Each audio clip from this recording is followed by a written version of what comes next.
I carried 6 babies for my brother-in-law, now they want round 3.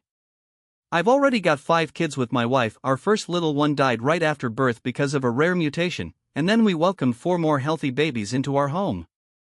When my brother-in-law and his wife asked me to carry their child, I agreed, hoping I could help them grow their family. That first attempt ended in miscarriage, but I said yes to a second try anyway, even though I was scared. Sadly, the second pregnancy resulted in a stillbirth, and I was left heartbroken all over again. Now they're pressuring me to go for a third round, but I'm done with this marathon of loss and recovery.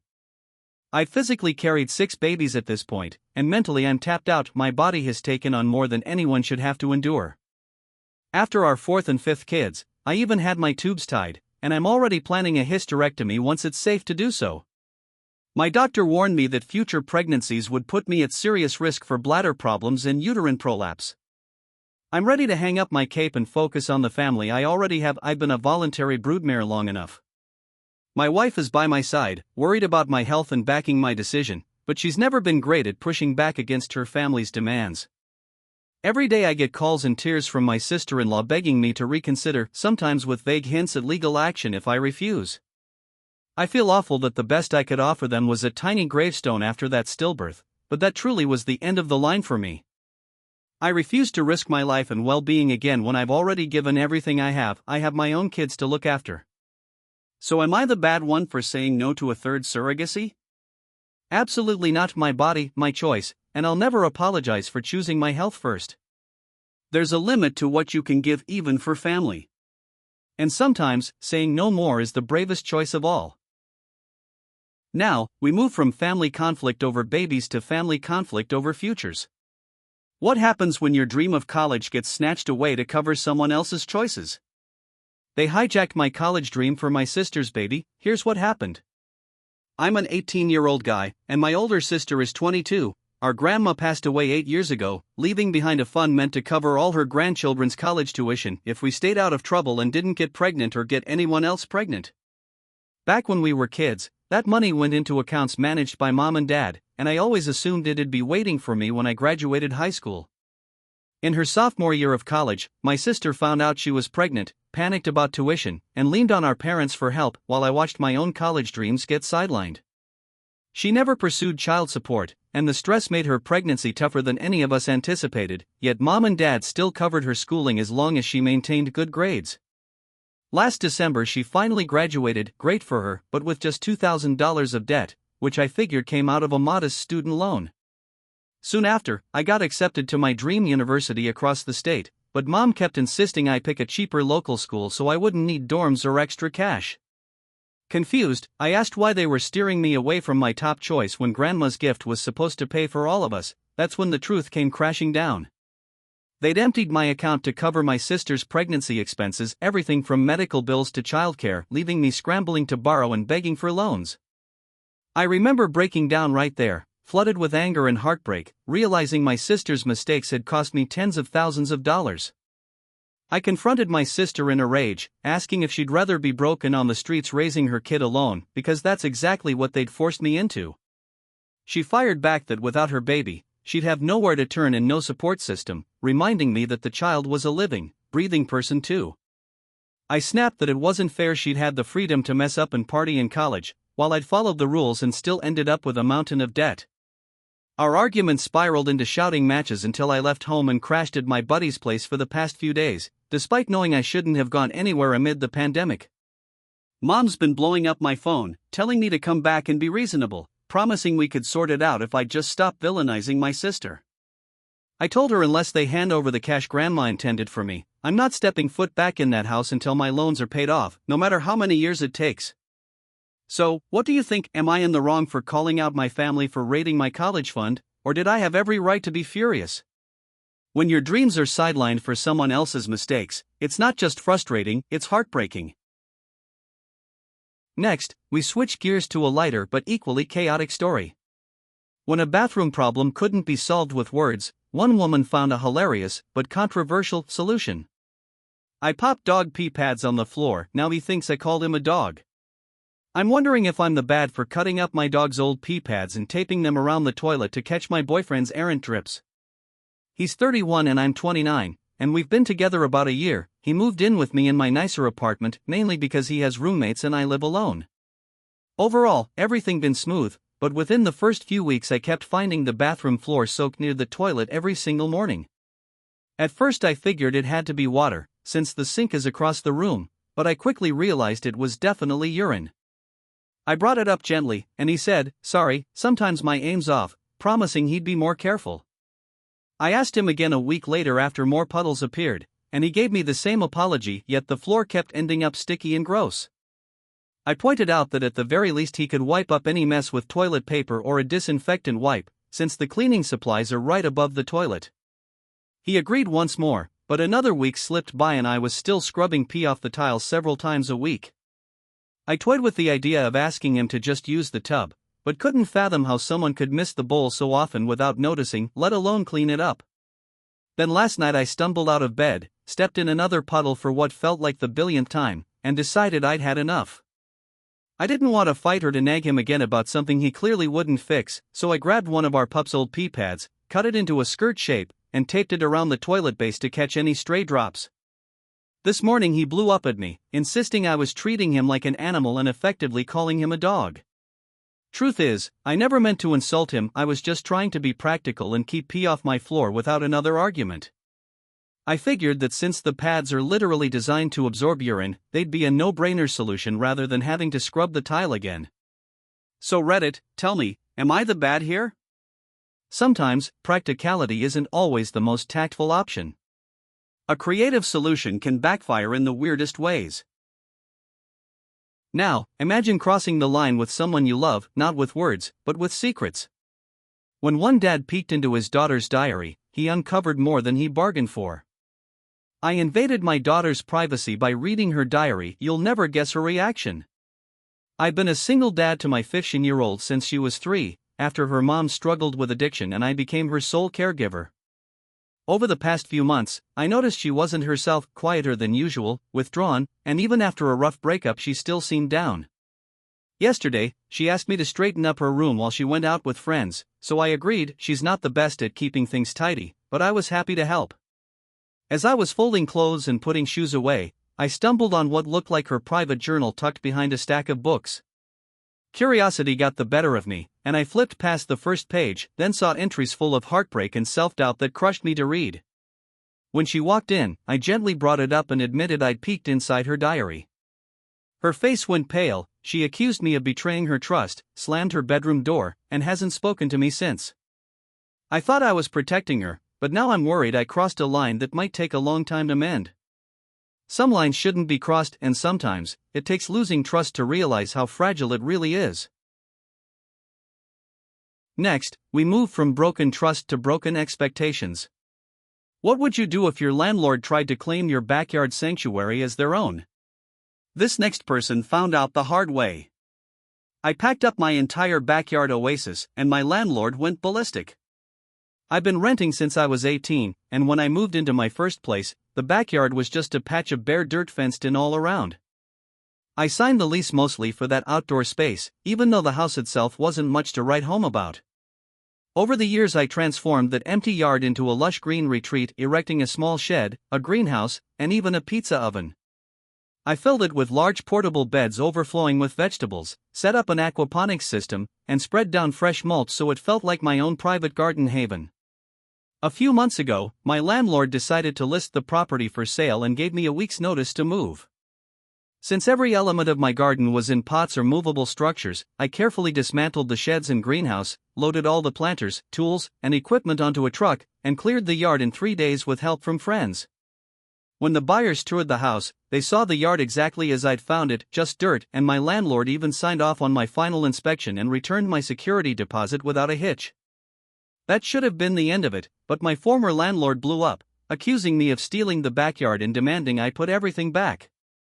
They'd advertised the sale with photos of a thriving garden, and apparently potential buyers balked when they actually saw the empty yard. Legally, I'm solid, my lease explicitly allowed me to garden, and those initial walkthrough pictures proved the yard started out barren. Online opinions have been all over the map.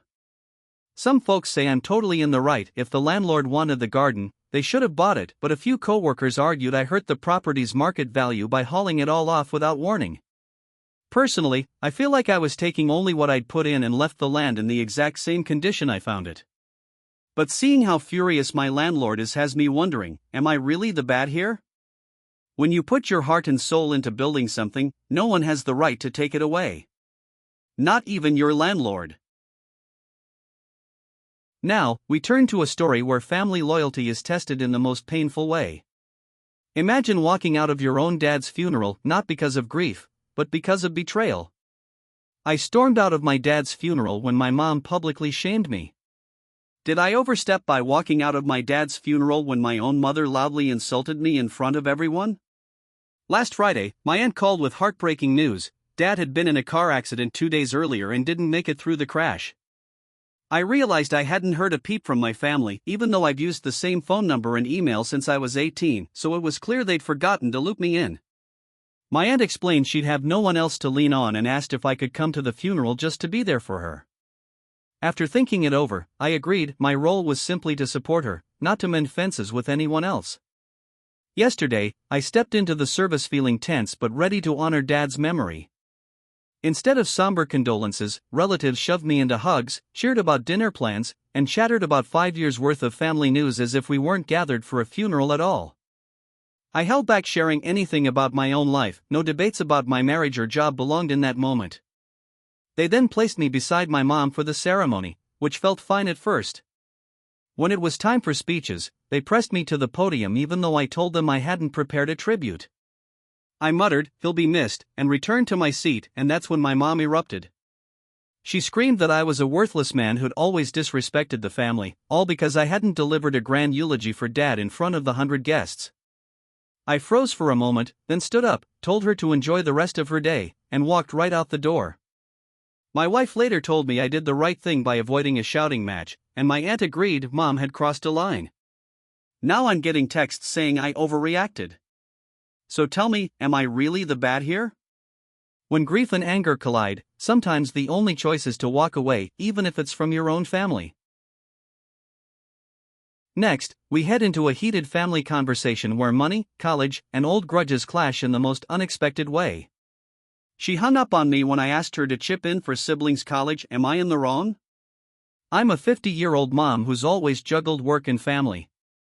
My oldest daughter, now 30, practically raised her younger siblings when she was a teen, picking them up from daycare, making dinner, even tucking them in, because I was working afternoons and evenings to keep us afloat.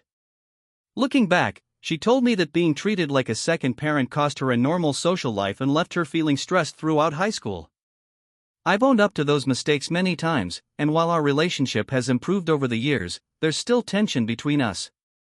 After she graduated college, she landed a job as a financial consultant with a fantastic salary, and I couldn't be prouder.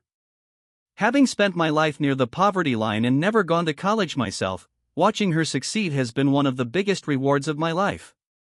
Lately, though, I've been losing sleep over how I'll pay for my younger 2 kids' tuition. Student loans can be crippling, and I don't want my son and youngest daughter to start their adult lives drowning in debt. So I sat down with my eldest and gently asked whether she'd consider helping cover some of their college costs, offering to set up a repayment plan so it wouldn't be a one-sided favor. I stressed that she could say no without any hard feelings. This was just me exploring every possible option. But she reacted like I'd asked her to sell her soul. She accused me of never seeing her as my daughter first and said my request proved I hadn't learned a thing from how I leaned on her as a kid. When she started lecturing me about boundaries and how inappropriate it was to ask, I tried to explain my worry over loans and how proud I was of her ability to help her siblings. I reminded her that I'd make it easy on her with gradual repayments, but she wasn't having it. The conversation ended with her slamming the phone down in frustration. Now I'm left wondering if I crossed a line by even bringing it up. Was I out of place asking my successful daughter to invest in her siblings' future? Or is it reasonable parenting to consider every avenue so my kids aren't buried in debt? When family expectations meet financial reality, sometimes the conversation is just too much to handle. Now, from financial conflict to a video game war, imagine tossing your partner's Xbox in the trash after one too many disappointments. Why I tossed his Xbox, the wild reason he'll never see coming. I'm a 36-year-old mom juggling night shifts as a nurse while raising an 8-year-old and a 9-month-old, and honestly, life's been nonstop chaos lately. Back in January 2024, my son begged and begged for a puppy, so my wife and I finally agreed. She swore she'd help look after it, too. Fast forward to 5 days ago, my little guy accidentally left the back door open, and the puppy bolted into the neighborhood. Those same 5 days happened to be the hardest stretch at work. I covered extra night shifts when a coworker fell ill. When our son tearfully asked his dad for help finding Tippy, my husband shrugged it off, saying our boy needed to learn responsibility. Mind you, he works from home at a law firm, logs maybe 3 hours of actual work, then plops down to play Xbox, barely checking on our daughter in the process. By the time I got home last night, I was fried, but first thing in the living room, I yanked out the Xbox and tossed both console and controller into the trash. This morning, husband lost it when he found his gaming setup missing. He stormed into the kitchen demanding answers before my shift. I told him point blank I trashed it because his addiction kept him from helping our distraught son. He later fished it out of the bin, trash truck hadn't come yet, and started sulking, refusing to lift a finger to look for Tippy. Even his best friend called me immature for ditching the Xbox, but I was too angry to care. All day off I spent calling neighbors, posting flyers online, and calling shelters, anything to bring our pup home and comfort my son. By evening, a kind neighbor found Tippy 2 miles away. Our kid was over the moon, but my husband still sulks and demands I reimburse him for damages. I've told him I'll pay up, since I snapped, but it stings knowing my own kid trusted me more than his dad during those terrifying days. Now I'm left wondering if I went too far by trashing his Xbox. Was I out of line, or did I just do what had to be done? Feel free to let me know what you think. Was I the bad for taking drastic action to protect my family's well-being? When enough is enough, sometimes you have to take drastic action, especially when it feels like nothing's changing. Next, we shift gears to a story of family, fairness, and a lot of tension over rent. When you help out your parents, should you treat them the same? One person found out the hard way. Dad flips out when I charge him rent but let mom live rent-free. This is my take on the rent drama described by OP. My dad and his whole family suddenly found themselves homeless with nowhere else to turn. He also has a teenage son, my half-brother, who's 15 and already picked up smoking. Since they literally had no other option, I invited them to move into the spare rental property we own on our land. That little house sits right beside our main place, still on our property. Before Dad and his crew moved in, my mom and sister had already settled in with us 6 months earlier when my stepdad passed away. We've got plenty of extra bedrooms here, so having them under our roof wasn't an issue. That's when the tension started. I never asked my mom to pay a dime for rent. She doesn't even have to help in the kitchen. I'm the one whipping up meals for 5 of us every night, me, my husband, my toddler, my mom, and my sister. I figure it's only fair to take care of her now, since she did the same for me when I was a kid having a hard time. She was a single mom for years, juggling everything on her own. But Dad's been upset since I charge him and his wife the exact same rent I do with any of my renters. That rental's fully stocked and nicely furnished, by the way. He says I'm playing favorites since mom gets to live rent-free while he has to pay up. He insists I should cut him some slack on rent just because I'm his kid. He also hates that I brought up how he once charged me rent when I was sick in college and had to crash at his place. I was balancing a part-time job and trying to cover my bills even while I was ill. He didn't exactly cut me any slack back then. Now he's griping that my husband won't pick up groceries for him either. At 71, he believes we ought to be shopping for him since he's too old to haul stuff around. My husband and I disagree. He's perfectly capable, and he has his own family to care for. His wife's 50, and he's got a young son, so they can handle the groceries themselves. If he's that frail, his wife or son can swap the groceries. Am I the bad? When it comes to family and money, not everyone sees things the same way. And sometimes, that difference can break bonds. Finally, we wrap up with a story that's deeply personal. Imagine being ghosted over something you survived, something that defines your strength, not your weakness. He ghosted me after seeing my scar. Should I have told him sooner? I'm a 25-year-old, and I've been dating my girlfriend long distance for 3 years now. A while back, I survived breast cancer and had my left chest rebuilt, leaving just a faint scar where my tissue used to be. To feel more confident when we video chat or I go out, I slip in a silicone insert over that side, otherwise, the asymmetry makes me really self-conscious. My partner knows I beat cancer, but she's never seen the scar itself, since I've always kept it covered and didn't think it was crucial to share. Last month I moved in with her, excited to finally bridge the distance, and everything felt natural until we tried to cuddle for the first time. The moment she caught sight of my chest, her face went completely pale and she pulled away, refusing to hug me again. She said she felt lied to and accused me of hiding the truth about my body, claiming she would have thought twice before moving in if she'd known. I told her I never meant to deceive her, since she'd assured me she loved everything about me and I believed that included my post-surgery body. Now I'm torn up, wondering if I crossed a line by not mentioning my scar sooner, or if her reaction was unfair when I'd been vulnerable about cancer all along. So, Reddit, am I the bad one for not being upfront about my scar before moving in together? Sometimes, standing your ground means standing alone. Whether it's with family, friends, or even landlords, today's story showed us that setting boundaries isn't easy, but it's necessary. Let me know which story shook you the most, and don't forget to like, subscribe, and I'll catch you in the next one.